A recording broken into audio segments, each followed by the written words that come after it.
Good evening friends आणि आदरणीय सर्व पालकांना पुन्हा नमस्कार. सध्या गेल्या 5 ते 6 दिवसापासून इंग्रजी वाचन आणि इंग्रजी लेखन या दोन कॉन्सेप्टच्या संबंधित मी वेगवेगळे व्हिडिओ बनवून आपल्यासमोर त्याचं एक्सप्लॅनेशन आणि प्रेझेंटेशन देण्याचा प्रयत्न करत आहे. आज देखील पुन्हा शब्दसंग्रह वाढविण्याच्या दृष्टीने लक्षात घ्या मी काय म्हणत आहे. इंग्रजी शब्दसंग्रह म्हणजे व्होकॅब्युलरी वाढविण्याच्या दृष्टीने, तसेच इंग्रजी वाचन आणि लेखन करण्याच्या दृष्टीने मी आज एक पुन्हा सुंदर व्हिडिओ आपल्यासाठी घेऊन आलेलो आहे.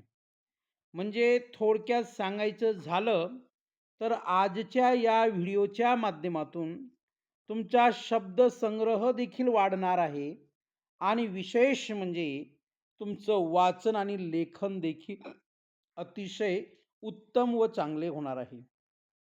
ते कसे बघा मी सांगतो. जर तुम्ही पालक असाल किंवा शिक्षक असाल तर पालक म्हणून आपल्या मुलामुलींना आणि शिक्षक म्हणून आपल्या विद्यार्थी आणि विद्यार्थिनींना सुरुवातीला इयत्ता 1ली ते 5वीसाठी, तसं तुम्ही कोणत्याही वर्गासाठी हा पॅटर्न वापरू शकतात, काही अडचण नाही. पण बेसिकली इयत्ता 1ली ते 5वीसाठी अगोदर विद्यार्थ्यांना 2 अक्षरी शब्द कसे वाचतात ते शिकवा. माझा पहिला टॉपिक आहे 2 अक्षरी शब्द, 2 लेटर वर्ड्स, राइट?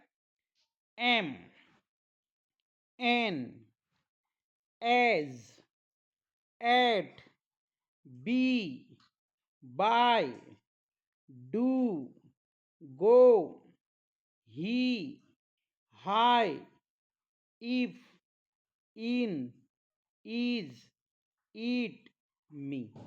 सुरुवातीचे पहिल्या कॉलममधले जे 15 शब्द आहेत, ते 15 शब्द 2 अक्षरी शब्द आहेत इंग्रजीमधले.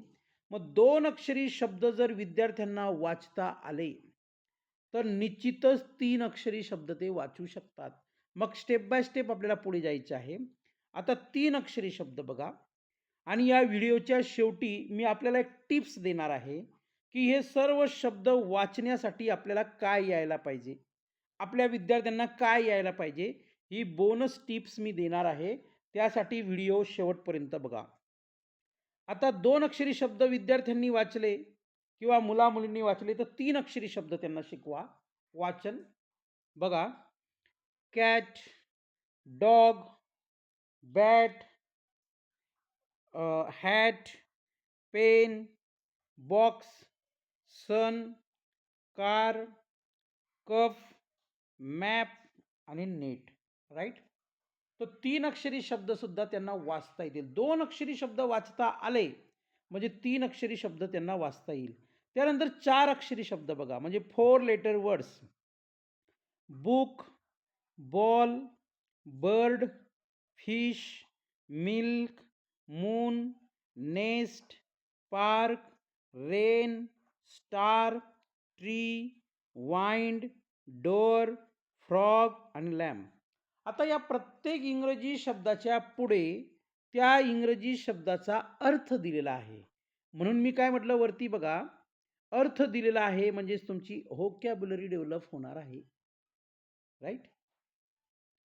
बघा त्याच्यानंतर 5 अक्षरी शब्द कसे वाचायचे बघा. 5 अक्षरी हा म्हणजे 5 letter words. Apple, beach, chair, clock, house, lemon, mouse, night, plant किंवा प्लांट पण म्हणू शकता तुम्ही, river, table, water, tiger, bread, green, right? त्याच्यानंतर 6 अक्षरी शब्द बघा.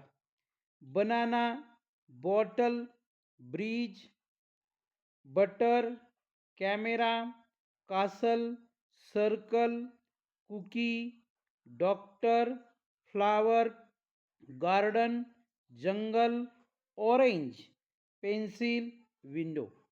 म्हणजे जवळजवळ आपण 90 शब्द, किती 90 90 शब्द वाचण्याचा प्रयत्न केलेला आहे. सुरुवातीला 2 अक्षरी शब्द आहेत. त्यानंतर 3 अक्षरी, त्यानंतर 4 अक्षरी, त्यापाठोपाठ 5 अक्षरी आणि त्यापाठोपाठ लगेच 6 अक्षरी शब्द.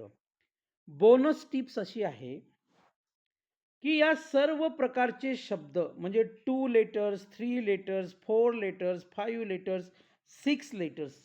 आजच्या व्हिडिओमध्ये मी 6 लेटरपर्यंत वर्ड्स दिलेले आहेत. आणि उद्या जो व्हिडिओ बनवणार आहे याचा पार्ट 2 ते 13 ते 14 अक्षरी शब्द तुम्हाला इंग्रजीमधला वाचता यायला पाहिजे. मग या सर्व प्रकारचे शब्द वाचता येण्यासाठी आणि लिहिता येण्यासाठी आपल्याला फोनिक्स माहिती असणं फार महत्त्वाचं आहे. म्हणजे ए टू झेड जी काही 26 अक्षरं आहेत लक्षात घ्या. ए पासून झेड पर्यंत जी काही 26 अक्षरं आहेत, त्या 26 अक्षरांमध्ये 5 स्वरांचे कोणकोणते आवाज आहेत, म्हणजे उच्चार आहेत आणि उर्वरित 21 व्यंजन ज्याला कॉन्सोनंट्स म्हणतो आपण, त्या कॉन्सोनंटचे काय उच्चार आहेत, एकदा का हे लक्षात आलं आपलं, म्हणजे काय लक्षात आलं? उच्चाराचे स्वराचे उच्चार कसे करणे, व्यंजनांचे उच्चार कसे करणे, म्हणजे याला प्रोनन्शिएशन म्हणतो. एकदा हे लक्षात आलं तर आपल्याला इंग्रजी वाचता येईल. मग ते 2 अक्षरी शब्द असतील, 3 अक्षरे असतील, 5 अक्षरे असतील, 6 अक्षरे असतील, 7 अक्षरे असतील, 9 अक्षरे असतील, कितीही अक्षरी शब्द तुम्ही वाचू शकतात. राईट? ही बोनस टिप्स होती. Thank you very much. धन्यवाद.